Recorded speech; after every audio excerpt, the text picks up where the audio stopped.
Tak cuma umat, ketua rombongannya juga melihat sosok tinggi besar di balik pohon dengan mata menyala.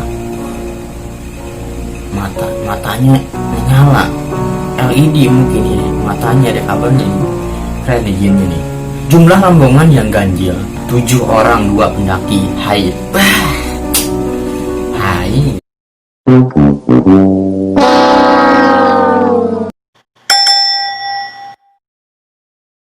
Assalamualaikum warahmatullahi wabarakatuh. Kembali lagi dengan saya, manusia biasa ini. Terima kasih buat kalian yang sudah klik dan berkunjung ke channel ini. Pada kesempatan kali ini, aku mau ceritain ke kalian tentang kisahnya Walang Sangit dan Walang Sungsang yang terdampar di Cicahem. Oh, enggak, bercanda. Jadi, pada kesempatan kali ini, aku mau ceritain ke kalian tentang misteri-misteri yang pernah terjadi di Gunung Gede Pangrango. Yang pastinya bikin murigretnya, cek bahasa Sunda nanti ya mah, merinding, yang bisa membuat bulu-bulu merinding. Tapi ada yang berbeda dari pembawaan cerita di channel ini. Da aing orang Sunda jadi resep banyak, resep heureuy gitu tanya. Jadi pasti ada yang namanya bercanda-bercandanya. Jadi mohon dimaklumi. Oke, langsung aja ke tema cerita. Di video kali ini aku sambil baca gitu, biar kayak YouTuber lain. Mendaki gunung adalah gaya hidup generasi milenial. Aktivitas mendaki gunung bisa jadi kegiatan yang menyenangkan dan bikin ketagihan. Oh, jadi bahaya nih. Bahaya kalau ketagihan. Buat orang-orang yang low budget, mending jangan daki gunung nih, karena bisa ketagihan. Selain menyehatkan badan, mendaki gunung juga jadi refreshing buat orang-orang yang terjebak rutinitas dan ingin sejenak kembali ke alam. Kembali ke alam, emang hidupnya di mana? Dalam botol. Kembali ke alam, biar kata di kota kan alam-alam juga, gimana sih ini? Tak heran gunung-gunung selalu didapati pendaki saat akhir pekan, terutama liburan long weekend. Wah, bisa mencret tuh gunung, macet. Jadi aku ambil cerita ini dari situs Hipway. Mungkin kalian bisa langsung cari di Google sambil baca dan sambil melihat wajah orang ini. Salah satu gunung favorit pendaki dari Jabodetabek adalah Gunung Gede Pangrango. Lokasi yang dekat dan medan yang tidak terlalu berat bikin gunung ini jadi favorit para pendaki. Ya kalau dipikul pasti berat, yakin. Gunung kan gede gaban deh. Namun dibalik keindahannya, Gunung Gede Pangrango punya banyak kisah mistis yang dialami oleh para pendaki gunung. Nah, mungkin di antara kalian ada yang suka mendaki gunung atau pernah mungkin ya mendaki ke Gunung Gede Pangrango. Kalau aku sendiri belum pernah mendaki gunung, paling badan doang yang dakian. Langsung saja ke kisah pertama. Rombongan pendaki diikuti oleh jin hitam besar saat mendaki Gunung Gede Pangrango di tahun 2012 silam. Ini rombongan pendaki. Untung rombongan pendaki bukan rombongan besan. Kalau rombongan besan bisa jadi gagal nikahannya. Alkisah, terdapat rombongan dari Jogja kehujanan saat mendaki Gunung Gede Pangrango. Karena sudah sore hari, mereka pun akhirnya menginap di pos kandang batu. Ini pos pakai dikandangin kayak ayam, dipelihara bagaimana nih? Oh, mungkin namanya kali ya. Kirain batunya dikandangin. Tempat yang digunakan untuk istirahat itu sepertinya nggak beres. Ini nggak beres belum jadi apa nggak beres yang gimana nih?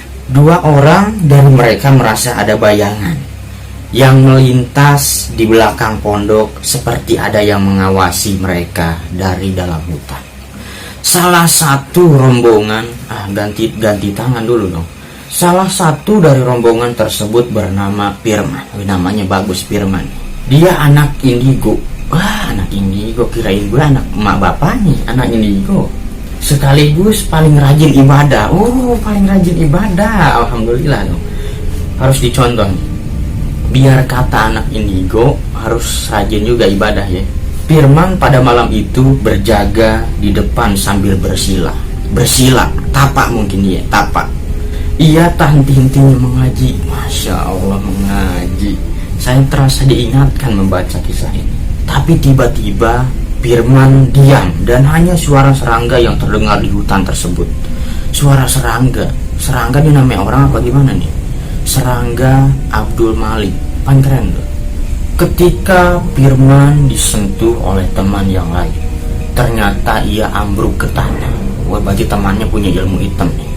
Masa cuma disentuh doang ambruk? Takut terjadi apa-apa, mereka segera menggotong Firman ke pondok. Namun tiba-tiba Firman menyerigai dan berkata kepada bapaknya, "Untuk apa berlapar-lapar puasa? Kalian jangan macam-macam." Oh, kesurupan. Ini kesurupan si Firman. Oh, harus dirukyah berarti. Percuma rajin ibadah kemasukan juga. Oh iya, karena anak IndiHome kan, lupa gue. Anak IndiHome dia. Di sini tempatku. Lalu Firman pingsan. Setelah pulang, Firman pun bercerita kalau mereka sudah diikuti jin dengan sosok hitam besar. Saat mereka masuk dan makan malam, jin itu berdiri di dekat tungku di pinggir hutan. Untung di pinggir, kalau di tengah ya ketabrak mungkin. Pinter nih jinnya nih. Firman sempat dibawa ke kerajaan gaib dan diminta tumbal, tapi Firman menolaknya. Wah, parah nih si Firman. Belum ditembak sama jin udah ditolak. Jangan gitu dong. Kisah kedua yang di sini ditulis, begini repotnya kalau ngajak cewek yang lagi dapat naik gunung. Ini dapatnya itu dapat apaan nih? Dapat lotre apa dapat besek? Kita kan kagak ngerti. Bisa diganggu loh sama makhluk penunggu gunung. Oh, begitu rupanya. Dari 7 orang pendaki, 2 diantaranya sedang mengalami haid. Oh, haid. Ternyata saat mendaki gunung, iya, jadi si ceweknya mengalami haid ternyata. Biasanya memang cewek yang lagi dapat sebaiknya tidak naik gunung dulu karena rentan diganggu makhluk halus. Banyak keanehan yang dialami mereka dan tak cukup 1-2 orang yang mendapatkan pengalaman gaib. Salah seorang pendaki bernama Umar mendengar suara wanita tertawa. Di sini namanya bagus-bagus nih. Umar, Firman, keren-keren nih. Islami semua gitu. Tak cuma Umar. Ketua rombongannya juga melihat sosok tinggi besar di balik pohon dengan mata menyala. Matanya menyala. LED mungkin ya. Matanya ada kabelnya. Keren nih jinnya nih. Jumlah rombongan yang ganjil 7 orang, 2 pendaki haid. Haid. Dan malam Jumat. Waduh, malam Jumat. Lu malam Jumat bukannya tadarus sana mendaki gunung. Adek-adek aja. Adalah beberapa alasan kenapa mereka banyak diganggu malam itu. Apalagi mereka tetap mendaki saat malam tiba. Saat berhenti sejenak pun, Umar yang sedang melintas ke atas juga melihat kuntilanak terbang. Ini titisan Superman mungkin ya, kuntilanak yang bisa terbang.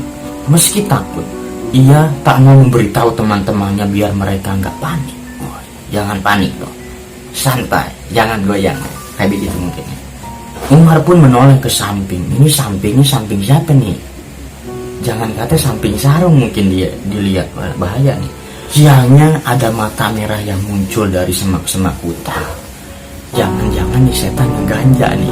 Matanya merah soalnya katanya. Serem banget kan. Wih, serem. Temannya yang berjalan di belakang tiba-tiba bergeser ke depan seolah ketakutan. Kini Umar yang berada paling belakang. Dari belakang ada orang yang tertawa-tawa dan ada hembusan napas. Hembusan napas kayak judul lagu. Ia sangat ketakutan saat berdiri di belakang. Karena sudah sampai pos, mereka segera mendirikan tenda karena ketakutan akan teror makhluk halus malam hari. Mendirikan tenda. Tendanya kenapa emangnya? Lagi duduk mungkin ya, tendanya jadi didiriin. Kisah yang ketiga. Pendaki ini bertemu kuntilanak di Gunung Gede. Duh, apes banget sih. Oh, mungkin jodoh bukan apes kalau ketemu kuntilanak. Jodoh kan gak ada yang tahu gimana sih. Sebut saja namanya Heru. Oh, yang ini tidak Islami namanya Heru. Yang tadi Islami semua. Dia mendaki gunung bersama kakak dan 5 temannya. Saking enggak sabarnya pengen mendaki, mereka mulai pendakian pukul 00 WIB. Tengah malam 00 WIB. 00 WIB jadi tahun berapa nih? Kagak tahu gue. 00 WIB. Di tengah perjalanan mereka bertemu rombongan babi hutan. kasal, babi hutan. Di gunung memang tidak boleh mengeluh. Jangan dong, jangan di gunung, di rumah jangan ngeluh, nggak boleh. Kita ini hidup harus banyak bersyukur. Jadi apapun yang terjadi pada diri kita harus bersyukur ya, nggak boleh mengeluh. Semakin mengeluh biasanya akan mengalami kejadian yang tidak menyenangkan. Oh iya, benar sekali. Ini penuh makna memang ya, cerita ini luar biasa, bisa kita ambil pelajaran dari sini. Termasuk kelompok pendaki yang satu ini, setelah mereka mengeluh, jalanan pun seakan diputari berulang kali. Diputari berulang kali. Kurang paham nih. Jalan pun seakan diputari berulang kali. Diputari. Oh, intinya diputari lah gitulah ya. Sewaktu turun gunung, Heru berjalan menunduk agar tidak terlalu terasa capeknya. Takut ditagih utang mungkin ya. Ada bang keliling, jadi nunduk malahnya. Namun ketika ia melihat ke depan, tak sengaja ia menyaksikan kuntilanak. Wih, kuntilanak. Belum ke depan lagi kuntil bapak lo temuin. Kuntilanaknya melayang. Oh, melayang. Ini titisan Superman lagi kayaknya nih. Kuntilanak itu melayang melewati Heru. Tak sampai di situ saja. Ternyata makhluk astral tersebut mengikuti Heru dan terus terbang di atasnya. Dia menyadarinya setelah tiba-tiba tasnya terasa makin berat. Meski isinya nggak terlalu banyak. Banyak dosa mungkin tasnya berat. Karena Heru nggak bisa lari. Karena tasnya yang makin berat. Jadi Heru cuma diam dan tidak bilang ke lainnya. Ini apa ini? Jadi Heru cuma diam dan tidak bilang ke lainnya tentang munculnya kuntilanak tersebut. Oh, dirahasiain. Jadi dia nggak mau diumbar-umbar itu. Ketemu kun-kun. Bagus, pintar dia. Penyimpan rahasia yang baik. Menjelang pos berikutnya, kuntilanak tersebut menghilang. Ngeri banget. Lah kok hilang? Kemana itu kuntinya? Mana nih yang paling ngeri? Oh, habis. Sedikit amat. Sisanya ini tenggorokan belum juga kering, udah habis lagi. Kalau ada kisah seram di Gunung Gede Pangrango juga share di kolom komentar ya. Oh iya, kalian yang share ya ke kolom komentar gua. Dan di sini kita ambil hikmahnya. Dimanapun kita berada, kita harus berdoa memohon perlindungan kepada Sang Maha Kuasa. Karena yang namanya makhluk gaib, yang namanya makhluk halus itu ada di mana-mana. Jangankan di gunung, di tempat ini nih, di sini pasti ada, cuman gue agak lihat gitu. Dan jangan lupa kita jaga sopan santun. Memang kita ini derajatnya lebih tinggi ya dari syaiton tersebut. Tapi kalau memang syaiton itu terganggu ya dia bakal ganggu juga. Jadi buat yang sering turun naik gunung atau turun naik berat badan, ya intinya harus berdoa, jaga diri, nggak boleh kancolah, mencet bahasa Sunda namanya. Ulah kumahanya, ulah kancolah wede. Ulah bangor. Ya intinya kita harus sopan karena kita pendatang itu kan apalagi kan di gunung. Gunung kan tempat-tempatnya para jin, setan. Mungkin sekian kisahnya ya. Nanti gue cari lagi deh kisah-kisah yang lebih menarik dikisahkan, dibacakan. Dan videonya cukup sampai sini. Jika kalian suka dengan video ini, jangan lupa like, comment, and share. Siap. Assalamualaikum.